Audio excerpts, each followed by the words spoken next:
Hello everyone, welcome to ayurvedic formulation. आज से अपन start करने वाले हैं आपका चरक उत्तरार्ध का पोर्शन, ठीक है, जिसमें तीन ही स्थान है आपके। चिकित्सा स्थान है, कल्प स्थान है और आपका सिद्धि स्थान है, ठीक है। चरक पूर्वार्ध आप पढ़ के आ चुके हो सेकेंड ईयर में, जिसमें आपके 5 स्थान थे: सूत्र, निदान, विमान, शारीर और इंद्री, ठीक है। तो आपने जब स्टार्ट किया होगा चरक संहिता तो ये बेसिक चीजें ये आपको पता होंगी कि चरक संहिता में कितने स्थान होते हैं और कितने अध्याय होते हैं। 120 अध्याय होते हैं और 8 स्थान है, जिसमें से चरक पूर्वार्ध जो आपने सेकंड ईयर में पढ़ा है उसमें आपने सूत्र स्थान के 30 अध्याय, निदान, विमान और शारीर स्थान के 8-8 अध्याय यानी कि 24 अध्याय और इंद्रिय स्थान के 12 अध्याय आप पढ़ करके आ चुके हो। टोटल 66 चैप्टर, ठीक है। और बाकी के आप पढ़ते हो चरक उत्तरार्ध में, जो आपका थर्ड ईयर का सिलेबस है, जिसमें आपका चिकित्सा स्थान है, कल्प स्थान है और सिद्धि स्थान है। चिकित्सा स्थान के 30 चैप्टर, कल्प और सिद्धि के 12-12 चैप्टर यानी कि 54 चैप्टर आपको यहाँ पे पढ़ने हैं, ठीक है, थर्ड ईयर में आपके। ठीक, अब स्टार्ट करते हैं अपन चिकित्सा स्थान से। तो चिकित्सा स्थान में कितने अध्याय हैं? 30 अध्याय हैं। तो 30 अध्याय के नाम सबसे पहले आपको याद होने चाहिए, ठीक है। तो इसमें सबसे पहला जो अध्याय है आपका वो रसायन अध्याय है। दूसरा अध्याय जो है आपका वाजीकरण अध्याय है। उसके बाद जो 8 चैप्टर हैं वो आपके कौन से हैं? निदान स्थान में जो आपने पढ़े थे ना, ज्वर, रक्त, पित्त, गुल्म, प्रमेह, कुष्ठ, राजक्षमा, उन्माद और अपस्मार, तो लाइन से वही चैप्टर्स हैं रसायन और वाजीकरण के बाद। तो चिकित्सा स्थान के 10 चैप्टर्स के नाम तो आपको ऐसे ही याद होगा, ठीक है। पहला कौन सा? रसायन अध्याय।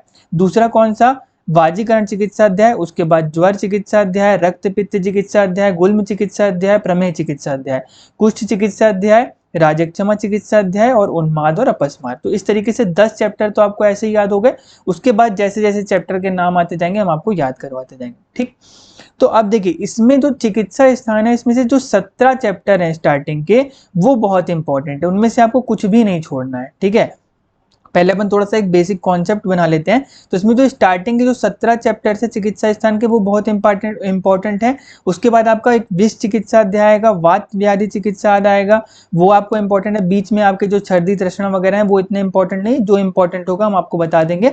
इतना ज्यादा इंपॉर्टेंट नहीं है ना यूजी पॉइंट ऑफ व्यू से ना पीजी पॉइंट ऑफ व्यू से, ठीक है। उसके बाद लास्ट में जो चिकित्सा स्थान में आपके 2-3 चैप्टर आते हैं, वात शोणित अध्याय आता है, उरु स्तंभ आता है और योनि व्यापक। तो ये इंपॉर्टेंट है ना। तो जो जो इंपॉर्टेंट चैप्टर्स हैं हम आपको बताते चलेंगे और उसको आपको अच्छे से पढ़ना है। स्टार्टिंग के 17 तो आपको पूरे याद होने चाहिए, बहुत इंपॉर्टेंट है, ठीक है। अब देखिए, जब अपन कोई भी व्याधि को स्टार्ट करते हैं तो उसमें क्या क्या पढ़ते हैं अपन? बेसिकली उसका निदान पढ़ते हैं, लक्षण पढ़ते हैं, संप्राप्ति पढ़ते हैं, ठीक है। तो ये आप पढ़ करके आ चुके हो, हमेशा रोग निदान में भी पढ़ के आ चुके हो। यहाँ पे चिकित्सा स्थान में आप बेसिकली एक चिकित्सा पॉइंट आप अलग से ऐड कर देंगे, है ना। तो निदान, लक्षण और संप्राप्ति तो अपन पढ़ेंगे ही, उसकी चिकित्सा सूत्र क्या है उस व्याधि का, और उसके चिकित्सा योग कौन कौन से चिकित्सा योगों का प्रयोग कर सकते हैं हम उस व्याधि में, है ना। तो उसके योग जो है उसकी ट्रिक भी अपन देखेंगे ताकि अपन इजिली उसको याद कर सकें, जो जो उसकी ट्रिक होगी, ठीक है। जैसे कंफ्यूज करने वाली बहुत सारी चीजें होती हैं। लसुनादि क्षीर किस में आता है? तो वातज गुल्म में आता है। लहसुन घृत किस में आता है? तो वो उन्माद में आता है। तो ऐसे कंफ्यूज करने वाली, घृत था तो वो लहसुन तो था, दोनों में कॉमन था, लेकिन घृत आ गया तो वो उन्माद में प्रयोग होता है। क्षीर किस में? वातज गुल्म में। इस बार 2023 जो AIA-PGT का एग्जाम हुआ था उसमें पूछा गया था लसुनादि क्षीर किस में प्रयोग होता है? वातज गुल्म में। देखिए, ऐसे जो कंफ्यूज करने वाली चीजें रहती है ना, वही आपसे एग्जाम में पूछ लेता है। जैसे सिद्धार्थक घृत और अगध किस में आएगा? उन्माद में आएगा। स्नान किस में आएगा? कुष्ठ में आएगा। तैल किस में आता है? सिद्धार्थक, तो वो अपरापादन में आता है। तो ऐसे जो जो कॉमन चीजें रहेंगी ना वो अपन वहां पे ऊपर लिखते भी चलेंगे और योगों की ट्रिक भी देखते चलेंगे ताकि आपको इजिली याद होता है, ठीक है। आज अपन स्टार्ट करने वाले हैं रसायन चिकित्सा अध्याय के बारे में, ठीक है। तो जो स्टार्टिंग के 2 चैप्टर्स थे इसमें चिकित्सा स्थान के, रसायन चिकित्सा अध्याय और वाजीकरण चिकित्सा अध्याय, ठीक है। इसमें 4-4 सब यूनिट्स बताए गए हैं, ठीक है। जैसे रसायन चिकित्सा अध्याय के 4 पाद बताए गए हैं और वाजीकरण चिकित्सा अध्याय के 4 पाद यानी कि 4 सब यूनिट्स बताए गए हैं, ठीक है। तो सबसे पहले तो अपन ये देखते हैं कि सभी आचार्यों ने अलग अलग वर्णन किया गया है, ठीक है। तो रसायन और वाजीकरण का कहाँ कहाँ पर वर्णन किए हैं आचार्यों ने, वो थोड़ा सा आप देख लीजिए। देखिए, आचार्य चरक ने तो स्टार्टिंग में ही कर दिया चिकित्सा स्थान के, कौन सा? पहला और दूसरा चैप्टर ही है रसायन चिकित्सा अध्याय और वाजीकरण चिकित्सा अध्याय, ठीक है। उसके बाद आचार्य सुश्रुत ने मिड में किया है, ठीक है। सुश्रुत ने चिकित्सा स्थान में ही किया है, आचार्य चरक और सुश्रुत ने दोनों ने चिकित्सा स्थान में किया है, लेकिन चरक ने स्टार्टिंग में कर दिया है। पहले और दूसरे अध्याय में रसायन और वाजीकरण चिकित्सा अध्याय का वर्णन किया है, लेकिन आचार्य सुश्रुत ने चिकित्सा स्थान में 40 चैप्टर्स हैं तो उसमें से मिड में किया है, यानी कि 26 से लेकर के 30 अध्याय तक रसायन और वाजीकरण का वर्णन किया है। ठीक है, आचार्य काश्यप ने कहाँ पे वर्णन किया है, तो उत्तर तंत्र में वर्णन किया है, और अष्टांग हृदय और संग्रह में कहाँ पर, उत्तर तंत्र में वर्णन है। ठीक है, तो ये आपको थोड़ा सा बेसिक पता होना चाहिए कि रसायन और वाजीकरण चिकित्सा का अपन वर्णन करने जा रहे हैं, है ना। तो बेसिकली आचार्य चरक और सुश्रुत ने चिकित्सा स्थान में, चरक ने स्टार्टिंग में यानी कि फर्स्ट और सेकंड चैप्टर में, आचार्य सुश्रुत ने चिकित्सा स्थान में 40 चैप्टर 40 अध्याय बताए, तो उसमें मिड में किया है 26 से लेकर के 30 तक, है ना। और आचार्य काश्यप ने और वाग्भट ने यानी कि अष्टांग हृदय और संग्रह ने उत्तर तंत्र में रसायन और वाजीकरण का वर्णन किया है। ठीक है, अब एक इंपॉर्टेंट पॉइंट यहाँ पे आपको ये थोड़ा सा रिमाइंड करिए कि आप बुक कौन सी ले रहे हैं। बुक अगर आपको लेना है तो चरक संहिता की जो राइटर कौन से, काशीनाथ शास्त्री और गोरखनाथ चतुर्वेदी के जो राइटर हैं, सविमर्श विद्योतनी जो है वो आपको लेना है, क्योंकि इसमें बेसिकली विमर्श बताया गया है। तो विमर्श से अपन बहुत सारी चीजें देखेंगे, बीच बीच में अन्य आचार्यों ने क्या क्या टिप्पणी बताई है, ठीक है, चक्रपाणी ने क्या क्या टीका की हुई है, अलग से आचार्य सुश्रुत ने क्या बताया है उसके बारे में। तो जो थोड़ा बहुत अपन कोरिलेट करते चलेंगे ना, तो आपको वहां पे टिक लगाते चलना है। इसीलिए आपको यही वाली बुक लेनी है, कौन सी, काशीनाथ शास्त्री गोरखनाथ चतुर्वेदी की, है ना, क्योंकि इसमें विमर्श दे रखा है और अपन बहुत सारे पॉइंट विमर्श से पढ़ेंगे। जब अपन पढ़ेंगे तो वहां पे हम आपको टिक लगवाएंगे, तो वो आपको टिक लगाते चलना है। ठीक है, तो अभी अपन ने क्या देखा कि रसायन और वाजीकरण का वर्णन आचार्य चरक और सुश्रुत ने चिकित्सा स्थान में किया है। चरक ने स्टार्टिंग में किया फर्स्ट और सेकंड में, और सुश्रुत ने मिड में किया है 26 से लेकर 30 तक, और काश्यप और वाग्भट ने उत्तर तंत्र में किया है। ठीक है, और अभी अपन ने डिस्कस किया कि जो स्टार्टिंग के 2 चैप्टर थे रसायन और वाजीकरण, उसमें कितने 4 सब यूनिट है, 4 पाद है ना, सब यूनिट्स बताएं। तो रसायन के जो 4 पाद हैं उसकी ट्रिक क्या है, उसको थोड़ा सा आप लिख लीजिए बुक में, आपका आयुर्वेद। ठीक है, ऐसा आपका आयुर्वेद बोलते हैं ना कि हमारा सबका, हम सबका आयुर्वेद है।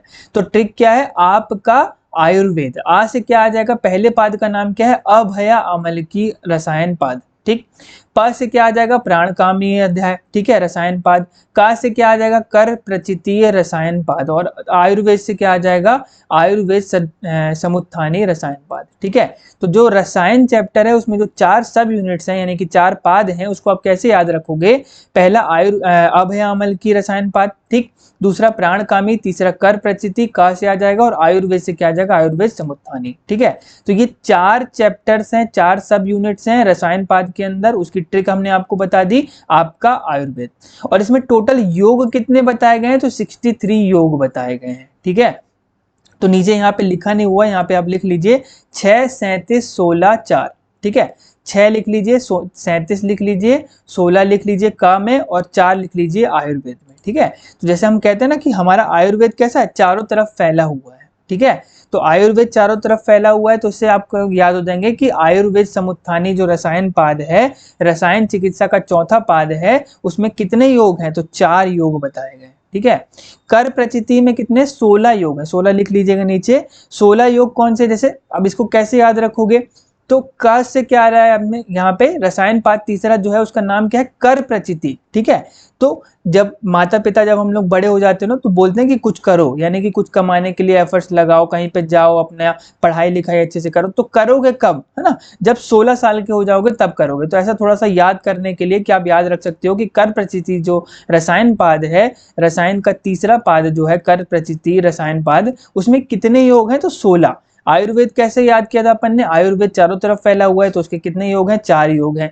कर प्रचिति में करोगे कब, जब 16 साल के हो जाओगे। कोई भी काम को कब स्टार्ट करने के लिए माता पिता फोर्स करते हैं या फिर बोलते हैं कि जब 16 साल के हो गए हो, अब बड़े हो गए, अब कुछ करना चाहिए तुमको, तो कैसे करोगे, 16 साल के हो जाओगे तब करोगे, है ना। तो 16 योग किसके हैं, कर प्रचिति। ठीक है, उसके बाद अब है अमलकी के 6 योग बताए गए हैं, वो भी अपन देखेंगे।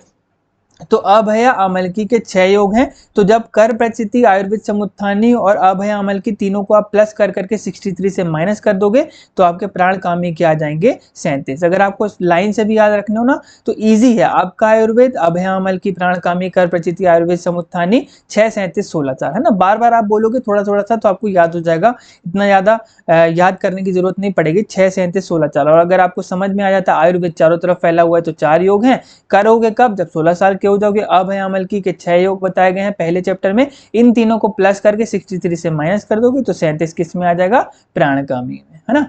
और ऐसे भी याद रख सकते हो कि प्राण सबसे ज्यादा होते हैं, तो सबसे ज्यादा कितने होंगे, 37। ठीक है, तो ऐसे आप याद रख सकते हो कि रसायन में 4 पाद हैं। कैसे याद रखा आपने? आपका आयुर्वेद 6 37 16 4। ठीक है, तो अब अपन इसको स्टार्ट करते हैं। पहला पाद अपन ने कौन सा देखा? अभया आमलकी। इसका नाम अभया आमलकी क्यों बताया गया? अभया यानी कि क्या होता है? हरितकी, और आमलकी यानी कि आंवला। तो इसमें क्या है? हरितकी और आंवला की प्रधानता बताई गई है, और उसकी प्रधानता से कितने योग बताए हैं? 6 योग बताए हैं।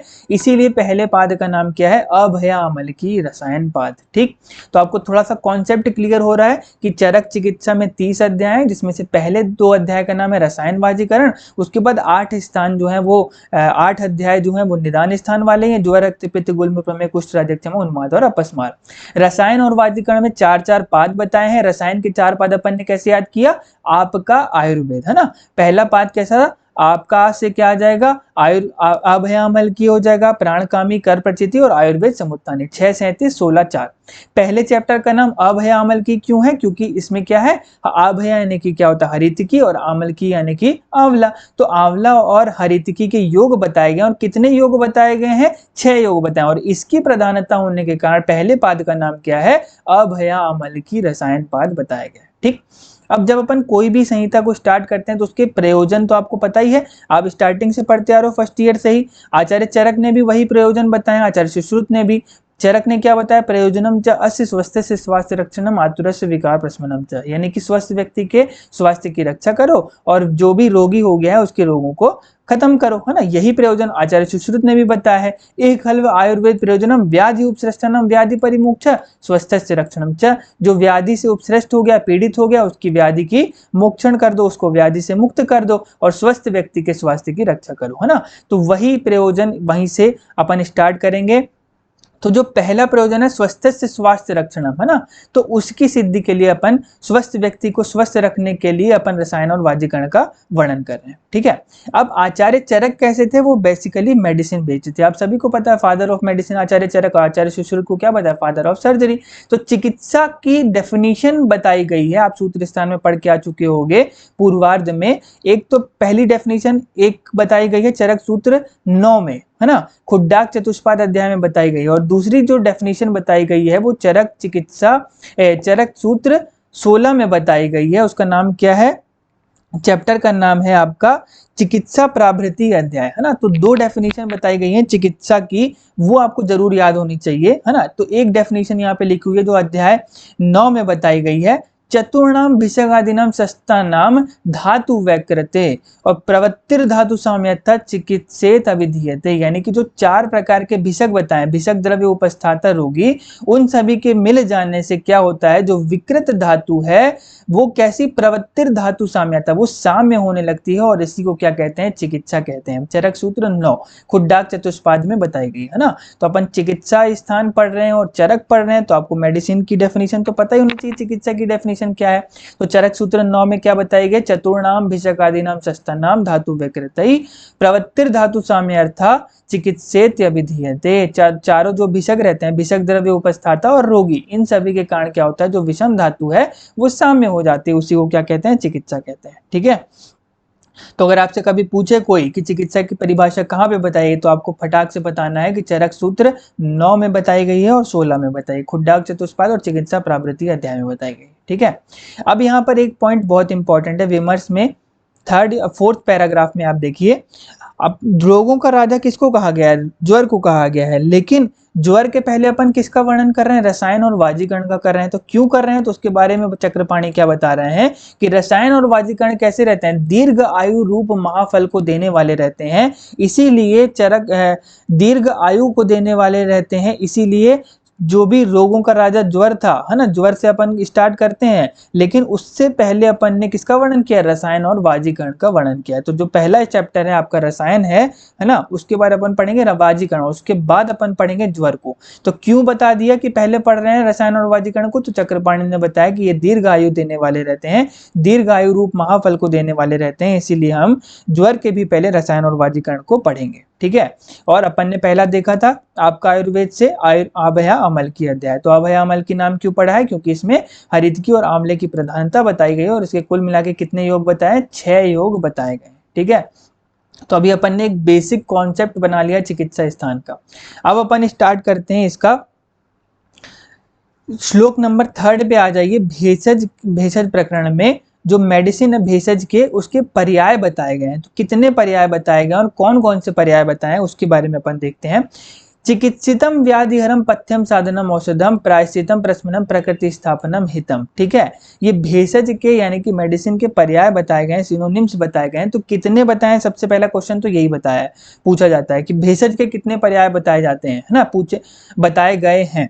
तो उसमें आपके चार ऑप्शन दे देगा कि 3 बताए गए, 4 बताए गए, 7 बताए गए, 9 बताए गए। तो कितने बताए, 9 बताए। देखिए कौन कौन से, चिकित्सितम एक चिकित्सित हो गया, व्याधिहर हो गया, पथ्य हो गया, साधन हो गया, औषध हो गया, प्रायश्चित, प्रशमन, प्रकृति स्थापन और हित। तो इस प्रकार से कितने, 9 भेषज के पर्याय बताएं। बहुत इंपॉर्टेंट क्वेश्चन है, हमेशा पूछा जाता है आपके यूजी के लेवल में कि भेषज के कितने पर्याय बताएं। 4 ऑप्शन दे देगा, 3, 4, 7, 9, है ना। तो आपको पता होना चाहिए कितने, 9 बताएं। और कौन कौन से अगर पूछा जाए, 2 नंबर में अगर आपसे क्वेश्चन पूछ लिया जाए कि भेषज के पर्याय का वर्णन करिए, तो आपको ये श्लोक लिखना है, बहुत इंपॉर्टेंट है और ये आपको याद होना चाहिए।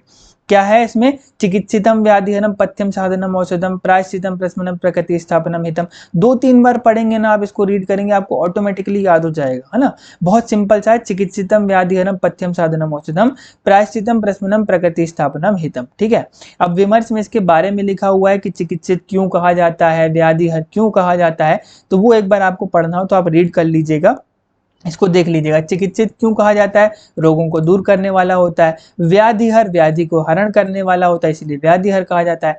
पथ्य क्यों कहा जाता है ना, पथ्य यानी क्या होता है, जो भी आपके स्त्रोतस रहते हैं, मार्ग रहते हैं ना, उनके लिए हितकर होता है, इसीलिए इसको पथ्य। तो एक बार आप इसको देखना हो तो आप इसका विमर्श थोड़ा सा रीड कर लीजिएगा कि क्यों क्यों। इतना इंपॉर्टेंट नहीं है, सिर्फ आपको पता होना चाहिए कि कितने होते हैं, तो 9 होते हैं और कौन कौन से होते हैं, चिकित्सितम व्याधिहरम पथ्यम साधनम औषधम प्रायश्चितम प्रशमनम प्रकृति स्थापनम और हितम। ठीक, तो ये 9 भेषज के पर्याय बताएं, श्लोक नंबर 3 में, ये आपको याद होने चाहिए। ठीक है, अब एक चीज यहाँ पे थोड़ा सा आप नोटिस करिएगा जब अपन इसको आगे पढ़ेंगे, कि यहाँ पे 2-2 का कॉन्सेप्ट बहुत ज्यादा चलता है। भेषज के 2 प्रकार बताए हैं, अभेषज के 2 प्रकार बताए हैं। ठीक है, और उसके बाद जो जो भेषज के 2 प्रकार बताए, स्वस्थ व्यक्ति के लिए जो उत्तम गुणों को बढ़ाने वाला रहता है, वो भी 2 प्रकार के हैं, रसायन और वाजीकरण।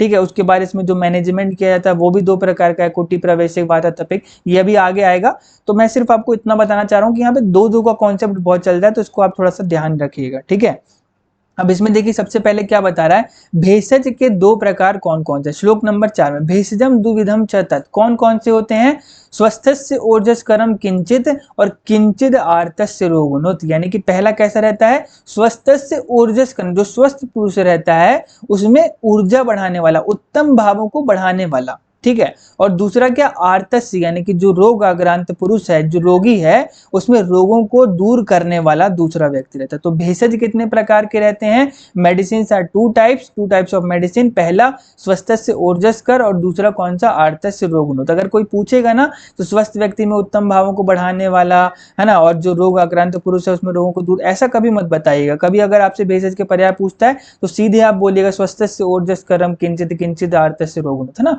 इम्पैक्ट अच्छा पड़ता है आपका। ठीक, तो अभी अपन ने क्या देखा, भेषज के पर्याय जो थे वो 9 थे, और भेषज के प्रकार कितने हैं, तो 2 प्रकार के, स्वस्थस्य ओजस्कर, पहले स्वस्थ व्यक्ति जो है उस पुरुष है उसमें उत्तम भावों को बढ़ाने वाला, और दूसरा क्या है, आर्तस्य रोगुणोत, यानी कि जो रोग आक्रांत पुरुष है उसमें रोगों को दूर करने वाला। ठीक, अब नीचे आ जाइए आप, श्लोक नंबर 4 ही कंटिन्यू हो रहा है। ठीक है, इसमें अभेषज के 2 प्रकार बताए गए हैं। मैंने आपको बताया ना कि यहाँ पे 2-2 का कॉन्सेप्ट बहुत चल रहा है। भेषज के 2 प्रकार, अब देखिए अभेषज के 2 प्रकार बता रहा है। अभेषजम च दुविधम बाधनम स अनुपादन, एक कौन सा, बाधन, और दूसरा कौन सा होता है, स अनुपादन। ठीक है, तो बाधन को आप विमर्श में देखिए क्या बताएगा, जो तत्काल कष्ट को उत्पन्न करता है उसको क्या कहते हैं, बाधन कहते हैं, यानी कि एक्यूट, तुरंत ही अपना इफेक्ट दिखाएगा। और कैसा रहता है, अल्प उपद्रव वाला रहता है, यानी कि उसमें कॉम्प्लिकेशंस कैसे रहते हैं, कम रहते हैं। ठीक है, तुरंत आपको कष्ट पहुंचाएगा और कम कॉम्प्लिकेशंस रहते हैं। जैसे तुरंत कौन सा कष्ट पहुंचाना है, जैसे आप विष का प्रयोग करोगे तो तुरंत ही आपको मार डालेगा, सद्य प्राण घातक है ना। तो विष क्या, किसका एग्जाम्पल हो गया, बाधन का, एक्यूट, तुरंत अपना इफेक्ट दिखाएगा। इसमें और क्या क्या चीजें हैं, विष हो गया, अग्नि है, वज्र है, शस्त्र है।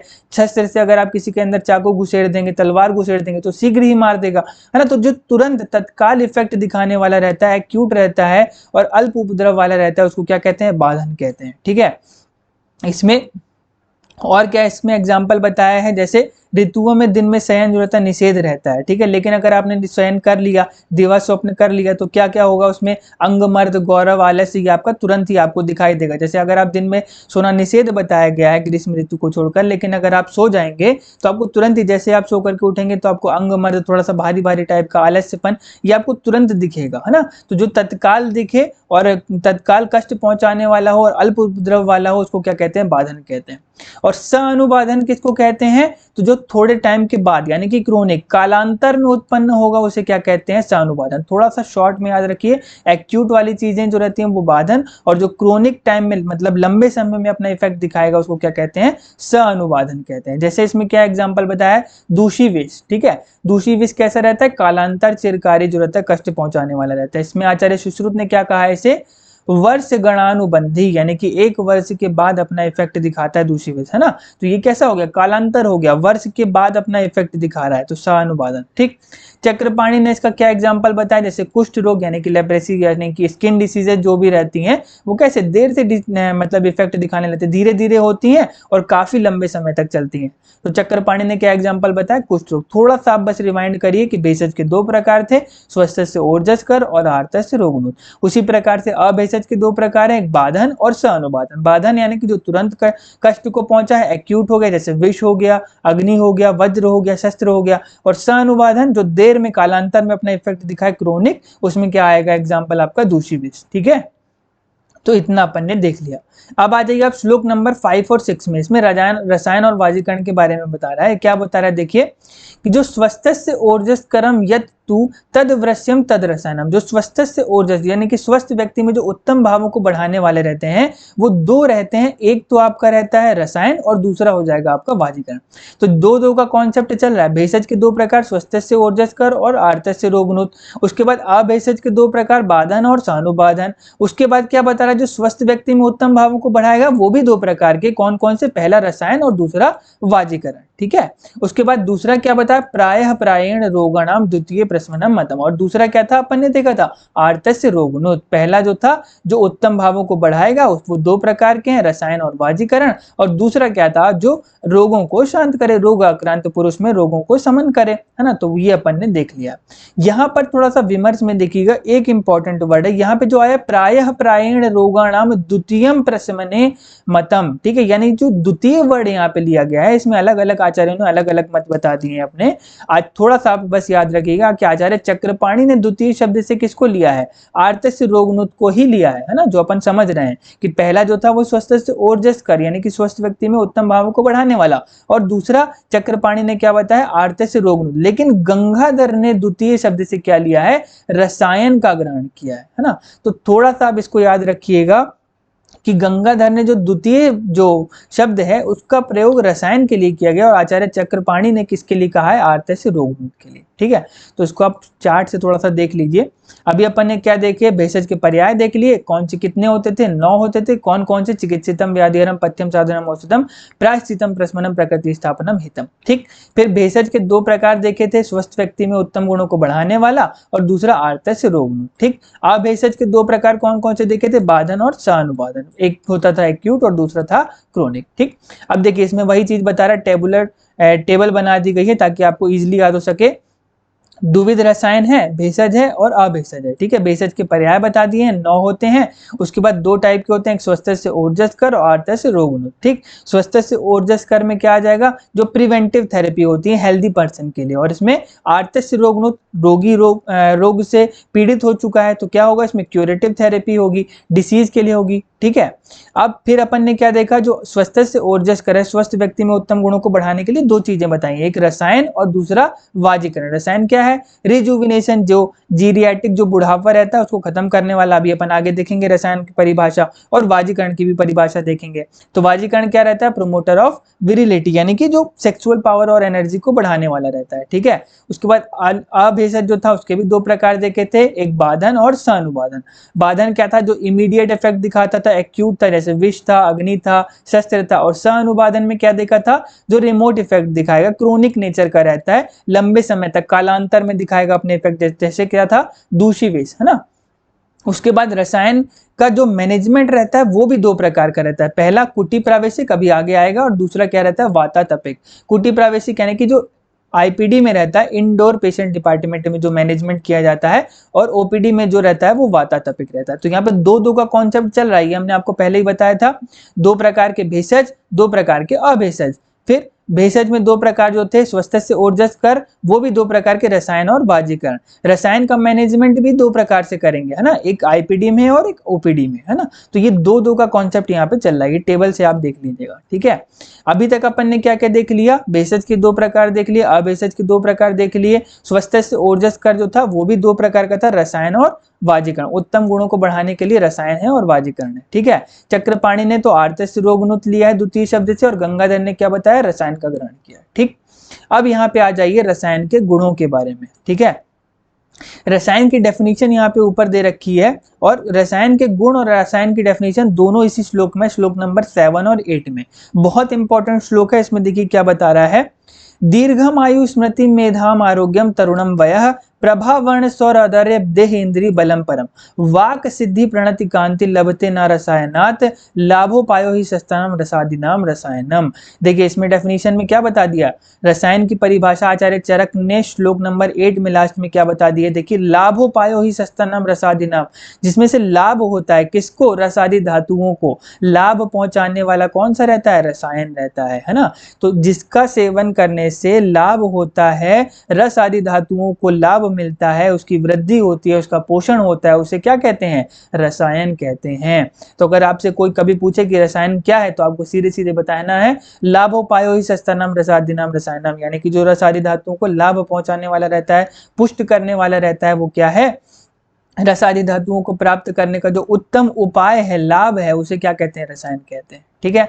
तो लाभोपायो ही सस्तानाम रसादिनाम रसायनम, ये किसने बताया है, आचार्य चरक ने बताया है, ठीक है। आचार्य शारंगधर क्या बोल रहे हैं रसायन की परिभाषा में, रसायनम च तद्गेयम यत् जरा व्याधि नाशनम। क्या बोल रहा है, जो जरा यानी कि बुढ़ापे को और व्याधि का नाश करे, जो रोगों को दूर करे और जड़ा बुढ़ापे को भी दूर करे, उसे क्या कहते हैं, रसायन कहते हैं। तो आचार्य शारंगधर ने क्या बोल दिया, रसायनम च तद्गेयम यह जरा व्याधि नाशनम, ठीक है। विद्वान लोग, गेयम यानी कि विद्वान लोग, जो जरा और बुढ़ापे और व्याधि को नाश करने वाला रहता है, उसे क्या कहते हैं, रसायन कहते हैं। आचार्य चरक ने क्या बोला, लाभ उपाय ही सस्तानाम रसादिनाम रसायनम। एक विमर्श में थोड़ा सा ऊपर आइए, यहाँ पे क्या बता रहा है, चक्रपाणि ने क्या बताई है डेफिनेशन, यह जरा व्याधि विध्वंसम भेषजम तद रसायनम, जो जरा और व्याधि का विध्वंस करे, उसे क्या कहते हैं, रसायन कहते हैं। देखिए सेम ही है, आचार्य शारंगधर ने और चक्रपाणि ने दोनों सेम ही बताएं, जो जरा और व्याधि का नाश करे और जो जरा और व्याधि का विध्वंस करे, उसे क्या कहते हैं, भेषज कहते हैं। लेकिन यहीं पे आपको थोड़ा सा ध्यान रखना है कि चक्रपाणि ने क्या टर्म यूज किया है, विध्वंस टर्म को यूज किया है ना। और आचार्य शारंगधर ने क्या बताया, जो जरा व्याधि को नाश करे, ठीक है। तो अगर आपसे श्लोक पूछता है, ये श्लोक दे देता है, रसायनम च तद्गेयम ये जरा व्याधि नाशनम करके पूछता है, तो किसका श्लोक है, ये शारंगधर का श्लोक है। लेकिन अगर विध्वंस वर्ड आता है तो वो किसका है, चक्रपाणि का है। तो यहीं से कॉम्प्लिकेट करता है। अगर आपसे हिंदी में पूछेगा, जो जरा और व्याधि का नाश करने वाला रहेगा, चक्रपाणि है, शारंगधर है, दोनों में से कोई नहीं है, तो दोनों लगाना है, क्योंकि हिंदी में पूछ रहा है। लेकिन अगर आपसे टर्म स्पेसिफाई कर रहा है, विध्वंस वर्ड आपको कहीं दिख रहा है, तो किसके लिए है, आचार्य चक्रपाणि ने कहा है, ठीक है। थोड़ा सा आप इसको याद कैसे कर सकते हो, विध्वंस कर रहा है, तो विध्वंस किससे करेगा, विष्णु जी विध्वंस किससे करते थे, चक्र से चला करके विध्वंस कर देते थे ना। तो चक्रपाणि ने क्या बताया, विध्वंस टर्म को यूज किया है, यह जरा व्याधि विध्वंसम भेषजम तद रसायनम, ठीक है। और आचार्य शारंगधर का तो फिर आपको याद ही हो जाएगा, अगर विध्वंस किससे होता है, चक्र से होता है, ठीक है। तो चक्र से क्या आ जाएगा, आपको चक्रपाणि ने बताया, ठीक। शारंगधर ने रसायनम च तद्गेयम यद जरा व्याधि नाशनम, और आचार्य चरक ने क्या बताया है, लाभोपायो सस्तानाम रसादिनाम रसायनम, ठीक है। एक डेफिनेशन बस आप याद रख लीजिए चरक वाली, इसमें आप डिफरेंशिएट करना आपको थोड़ा सा आना चाहिए। जरा व्याधि नाशनम किसने बताया, शारंगधर ने, और जरा व्याधि विध्वंस किसने बताया, तो चक्रपाणि ने बताया, ठीक। अब अपन डिस्कस कर रहे थे रसायन के गुणों के बारे में, तो क्या बता रहा है, देखिए दीर्घम आयु स्मृति मेधाम आरोग्यम तरुणम वय, दीर्घ आयु को प्रदान करने वाला रहता है, स्मृति यानी कि स्मरण शक्ति आपकी, मेधा यानी कि धारण शक्ति, आरोग्य यानी कि आरोग्यता, ठीक है। तरुणम वय, तरुण अवस्था को मतलब जो जवानी को प्रदान करता है, जवान रखता है, बुढ़ापा नहीं आने देता है, ठीक है। प्रभा वर्ण स्वर औदर्य, प्रभा यानी कि आपकी जो शरीर की कांति है, वर्ण है जो भी आपका वर्ण है आपका, स्वर यानी कि वाणी है, औदर्य उदारपन है, ये सभी को देने वाला कौन सा रहता है? रसायन रहता है। देह इंद्रिय बलम परम, देह को और इंद्रियों को उत्तम बल प्रदान करने वाला कौन रहता है? रसायन रहता है। वाक सिद्धि, जो बोलने की जो सिद्धि, मनुष्य को कुछ कहे, ठीक है, और वो जो भी मनुष्य कहता है वो सिद्ध हो जाए, सत्य सिद्ध हो, ठीक है, तो वाक सिद्धि। प्रणति यानी कि नम्रता, कांति शरीर की जो सुंदरता है, लभते ना, या ना यानी कि यहाँ पे ना नहीं है, ना यानी कि नर लिया गया है, नर मनुष्य, ठीक है, लभते ना रसायन, तो ये सभी की प्राप्ति नर को किससे होती है? रसायन के सेवन करने से होती है।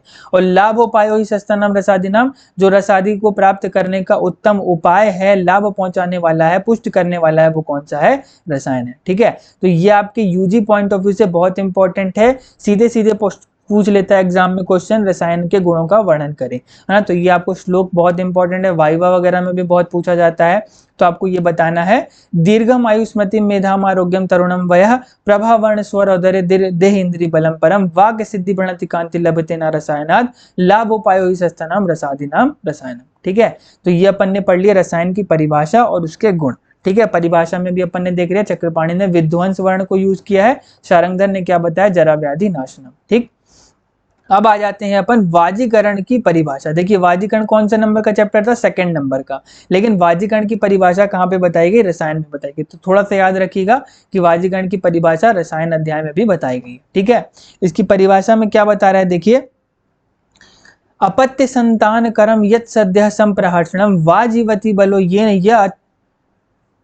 एक मिनट थोड़ा सा, है ना, हाँ, अपत्य संतान करह यत् सद्यः संप्रहर्षणम वाजीवती बलो येन य अत्य प्रतिहतः स्त्रियः भवत्य अति प्रिय स्त्रीणाम येन येन उपचीयते जीर्यते अपक्षयम अक्षयम शुक्रम फलवधेन दृश्यते।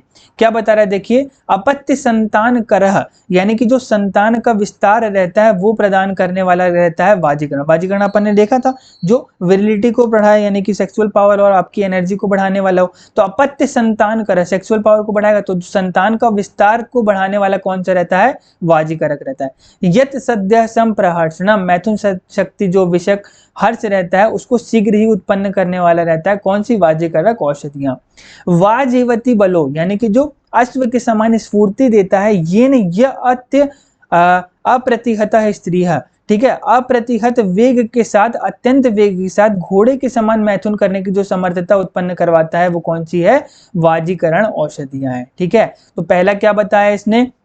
जो संतान का विस्तार करवाने वाला हो, मैथुन शक्ति में जो हर्ष को उत्पन्न करने वाला हो, और इतना अप्रतिहत वेग के साथ अत्यंत बलवान घोड़े के समान मैथुन करने की जो समर्थता शक्ति देता है वो कौन सा है? वाजीकरण औषधियां है, ठीक है। भवत्य अति प्रिय स्त्रीणाम स्त्रियों को बहुत ज्यादा प्रिय रहता है, येन येन उपचीयते और धातुओं का उपचित यानी कि पोषण करता है। अब देखिए, शुक्र धातु की अल्टीमेटली पुष्टि हो रही है, वाजीकरण जो होता है, वाजीकरण औषधियों का सेवन करने से शुक्र धातु की पुष्टि हो रही है। अब शुक्र धातु सीधे तो शुक्र नहीं बन जाएगी, आप पढ़ के आ चुके हो फर्स्ट ईयर से ही, कैसे बनेगी? रस बनेगा, है ना, अन्न को सेवन किया तो रस बनेगा, फिर रक्त मांस मेद अस्थि मज्जा और शुक्र, है ना। तो येन येन उपचीयते यानी कि सभी धातुओं का पोषण करेगा, रस आदि धातु को, रस रक्त मांस मेद आदि सभी धातुओं को पुष्ट करेगा, क्योंकि उसको अल्टीमेटली पोषण किसको करना है? शुक्र धातुओं को, है ना। तो शुक्र धातु को पोषण करने के लिए वो सभी धातुओं को, लाइन से सभी धातुओं की वृद्धि करेगा।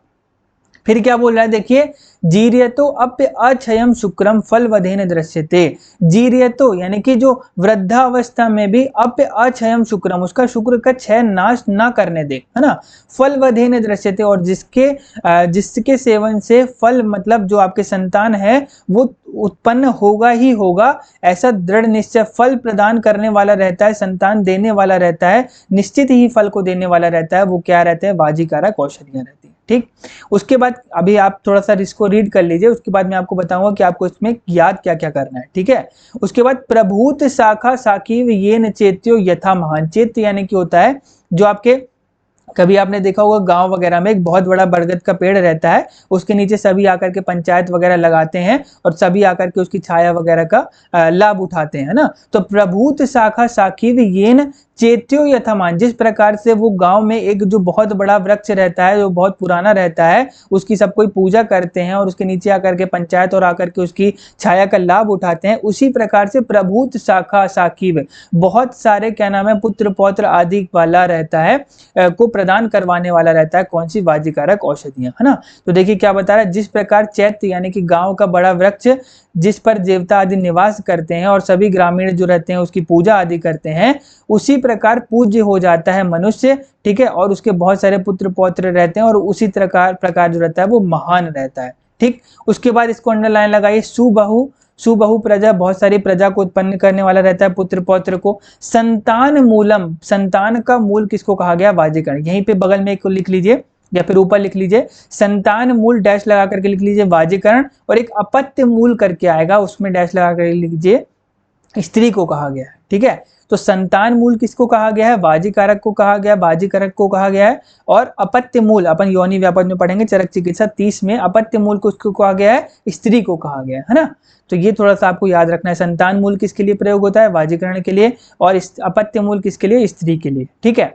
यशः श्रिय बलम पुष्टि वाजीकरणम एन तत्, ठीक है, यश को प्रदान करने वाला रहता है, श्रेय को, श्री को, है ना, और बल को, पुष्टि को, ये सारी चीजों को प्रदान करने वाला रहता है कौन सी? वाजीकारक औषधियां, ठीक है।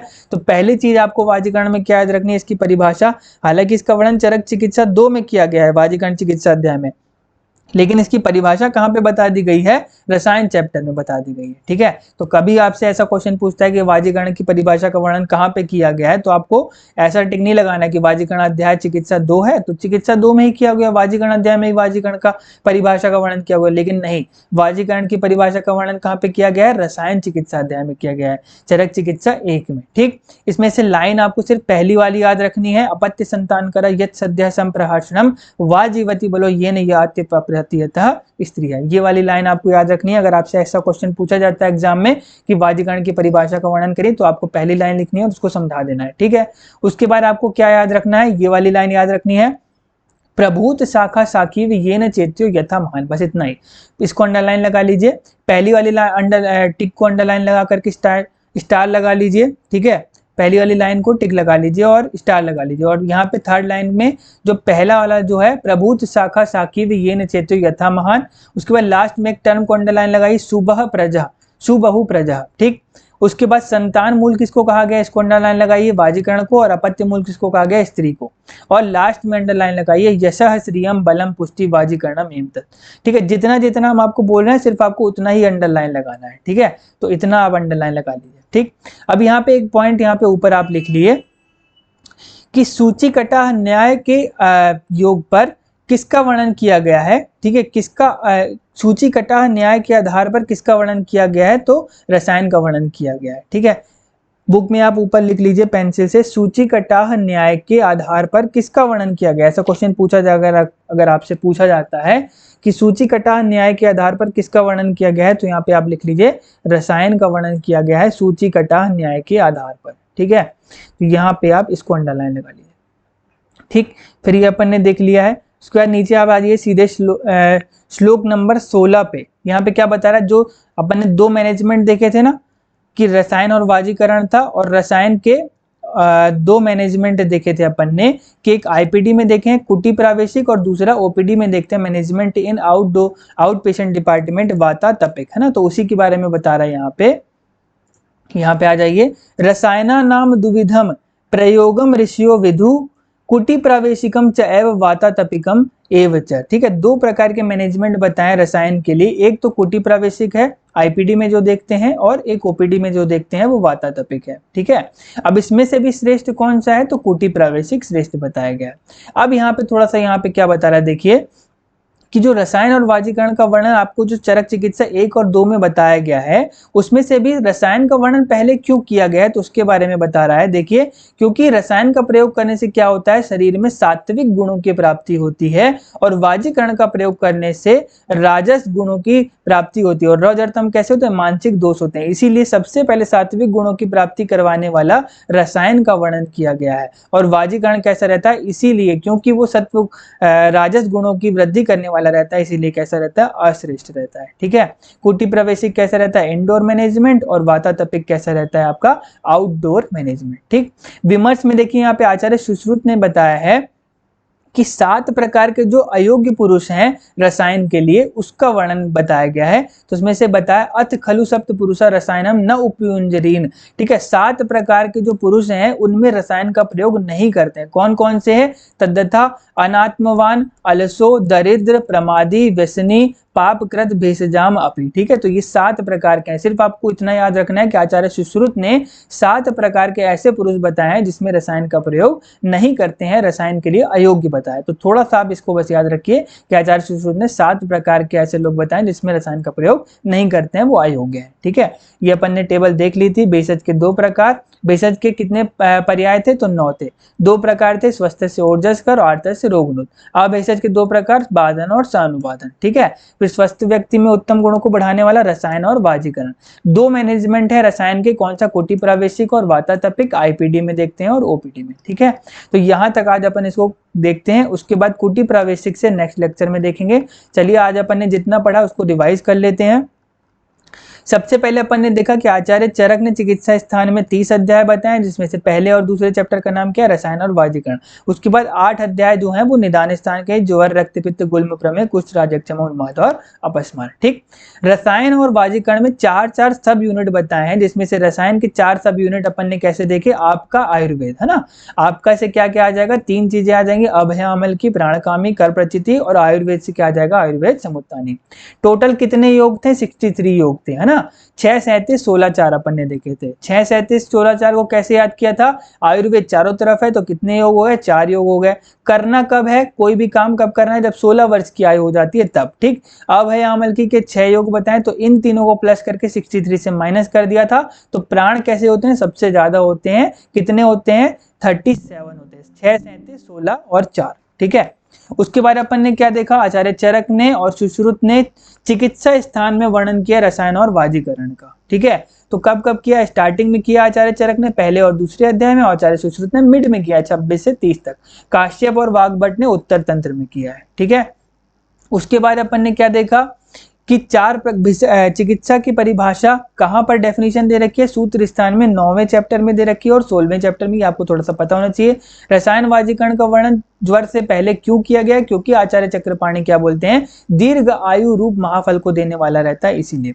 6 योग बताए हैं और 6 योगों में हरितिकी और आमलकी की प्रधानता रहती है, इसीलिए पहले चैप्टर का नाम क्या है आपका, पहले पाद का नाम क्या है, अभया आमलकी। ठीक, भेषज के 9 प्रकार देखे थे, कितने होते हैं, पर्याय 9 होते हैं, है ना, याद रखिएगा। चिकित्सितम व्याधिहरम, पथ्यम साधनम औषधम, प्रायश्चितम प्रशमनम, प्रकृति स्थापनम हितम। भेषज के 2 प्रकार कौन कौन से, स्वस्थ से ओजस्कर और आर्त से रोगनुत। अब भेषज के 2 प्रकार कौन कौन से, बाधन और सानुबाधन। बाधन कैसा रहता है, एक्यूट। ठीक है, सानुबाधन क्रोनिक। ठीक है, एग्जाम्पल्स देख लीजिएगा थोड़ा सा, बाधन के विष वगैरह रहते हैं, विष, अग्नि, वज्र, शस्त्र, सानुबाधन के दूषी विष। ठीक, उसके बाद स्वस्थ व्यक्ति में उत्तम गुणों को बढ़ाने वाला रसायन और वाजीकरण। ठीक है, यहाँ पे द्वितीय शब्द जो लिए हैं चक्रपाणी ने आर्त से रोगनुत के लिए और गंगाधर ने किसके लिए, रसायन के लिए लिया है, थोड़ा सा याद रखिएगा बस। संतान मूल किसको बताया था, वाजीकरण को। अपत्य मूल किसको, स्त्री को। ठीक है, उसके बाद डेफिनेशन देखे थे और गुण देखे थे रसायन के, लाभोपायु सस्तनम रसादिनम रसायनम किसने बताया, आचार्य चरक ने। जरा व्याधि को विध्वंस करने वाला किसने बताया है, तो चक्रपाणी ने। चक्र से क्या करेंगे, विध्वंस, कैसे याद करने के लिए थोड़ा सा ना।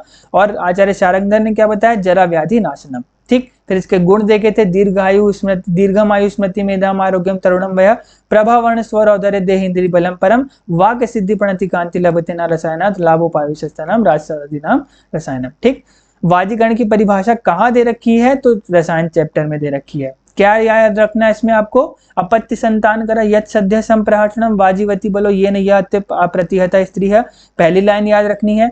प्रभूत शाखा साखी व ये न चेत्यु यथा महान याद रखना है। सुबहु प्रजा याद रखना है। संतान मूल किसको कहा है, वाजीकरण को। अपत्य मूल किसको, स्त्री को। और यशः स्त्री है, बलम पुष्टि वाजीकरणम, ये याद रखना है। सूची कटा न्याय के आधार पर किसका वर्णन किया गया है, तो रसायन का वर्णन किया गया है, थोड़ा सा याद रखिएगा। ठीक है, उसके बाद देखा था अपन ने कि दो मैनेजमेंट है रसायन के, एक कुटी प्रावेशिक आईपीडी वाला इंडोर मैनेजमेंट है ना, और वातातपिक यानी कि आउटडोर मैनेजमेंट है। ठीक है, रसायन वाजीकरण में भी रसायन का वर्णन पहले क्यों किया, क्योंकि ये सात्विक गुणों को बढ़ाने वाला रहता है और वाजीकरण कैसा, राजस गुणों को बढ़ाने वाला रहता है और इसीलिए अश्रेष्ठ है, इसीलिए रसायन का वर्णन वाजीकरण से पहला कहा गया। रसायन का जो प्रयोग है वो 7 पुरुषों में अयोग्य बताया है आचार्य सुश्रुत ने। कितने बताया है, तो 7 नंबर याद रखिएगा बस। ठीक है, तो यहां तक आज अपन ने कंप्लीट किया है। ठीक, नेक्स्ट लेक्चर से अपन स्टार्ट करेंगे कुटी प्रावेशिक को। ठीक है, तो तब तक के लिए थैंक यू सो मच।